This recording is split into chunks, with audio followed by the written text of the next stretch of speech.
Welcome to the Human Meme Podcast. I'm David Bowles, and today we're going to take a deep look into the idea or forced and purchased performances of applause in The Sound of a Bought Room. A new book has entered the world, and it is called The Rented Crowd, Counterfeit Applause, and the Manufacture of the Public Mind, from Nero's Payroll to the Bot Farm. Think of this episode as a celebration with a warning folded inside it. I want to tell you what the book is, and why I think it should unsettle you. Here is the whole argument in one sentence. Applause is information, and someone has been forging it for 2,000 years. Let me start with a piece of paper. Early in the 20th century, a printed rate card circulated among the opera houses of Italy, a schedule of charges from a claque, one of the applause brigades that worked the great houses of Europe. Approval came in grades, and the grades came at prices. Polite appreciation cost little, insistence cost more. Down at the luxury end, for a wild ovation at any cost, the price became a sum to be arranged. A psychologist named Robert Cialdini reprinted that tariff decades later in his study of social proof, where it sits among the laboratory findings like a fossil among X-rays, the same animal at two stages of preservation. Now move forward 100 years. A company in West Palm Beach sold the same product from a drop-down menu. 500 followers for $10. More than 200 million of them moved. Before a newspaper took the operation apart in 2018. The invoice was older than the empire that first printed it. Why does any of this work? Because a crowd is a report. Before the poll and the ballot, the sound of a room was the one instrument that could tell you, in public and at scale, how many people approved and how strongly they felt. We trust that report more than we trust our own eyes, and we obey it even when we suspect it is staged. The laboratory has measured how deep that obedience runs. Put a person in a room of Confederates who calmly insist the shorter line is the longer one, and about a third of the time, the person will side with the room against the evidence in front of him. Tell people their view is the minority one, and many will go quiet rather than stand alone, a reflex the researchers named the spiral of silence. A faked crowd lies about the past and then recruits the next honest person into the lie. Forge the report, and you forge the public mind. The book follows that forgery through 4 costumes. The first is the rented hand. Nero kept a corps of more than 5,000 paid applauders and drilled them in 3 separate styles of cheering. The opera houses of Paris ran the same trade as a profession, with a chef de claque who studied the score and sold approval by the grade. Next comes the conscripted hand.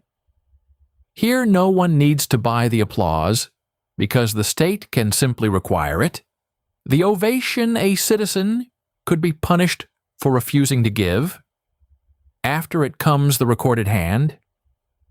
This is the canned laughter laid under a television comedy, the payola that bought a song its airplay, the forged sales chart, the crowd noise, piped into a half-empty stadium.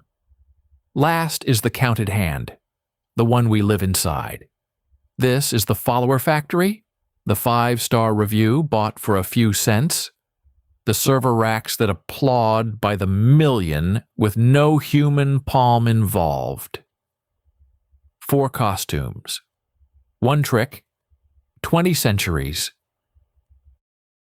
Let me give you the moment the whole subject turns visible. December 21st, 1989. Bucharest. Nicolae Ceausescu steps onto a balcony to address a crowd assembled the way every crowd in this story is assembled, bussed in, handed flags, seated with reliable cheering squads at the front. The broadcast is scheduled, the chants are written, the rapture is booked in advance like a freight delivery, and then it breaks. Somewhere in the back, the sound curdles from cheering into something colder, and the camera catches the face of a man hearing, for the first time in decades, a crowd he did not buy. Within days, he was gone. He had ruled for 24 years on the strength of a sound, and the sound was rented, and the lease came due on live television in front of the nation. That is the human stake in this book. A bought crowd and a free one can sound identical right up to the second they no longer do, and the whole weight of a regime can rest on no one in the square noticing the difference. So the book ends by handing you two tools. The first is a silence test. Ask whether the crowd was free to withhold its approval, because a roar measures nothing if the alternative was prevented or punished. The second is a footprint audit. Ask whether the enthusiasm leaves the residue a real crowd cannot help leaving behind, because a number that cannot produce its own people is a counterfeit. Here is what changed and why it now lands on you. For most of history, only princes and impresarios could afford to fake a claim, so the rest of us could treat the public roar as roughly honest. Cheap forgery ended that arrangement. The work of detection has been handed down to everyone, and you audit 1,000 roars a day now, with no price list posted and no gallery to watch.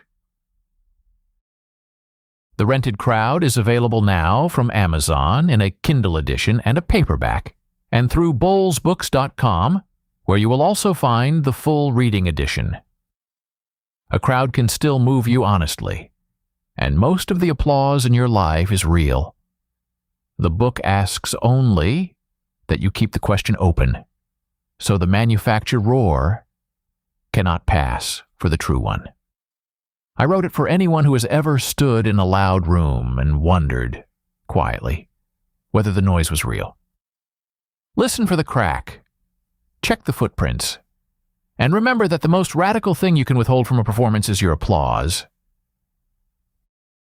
For the Human Meme Podcast, I'm David Bowles, wishing you a quiet evening and a celebratory tomorrow. Thanks for listening. Be a human meme.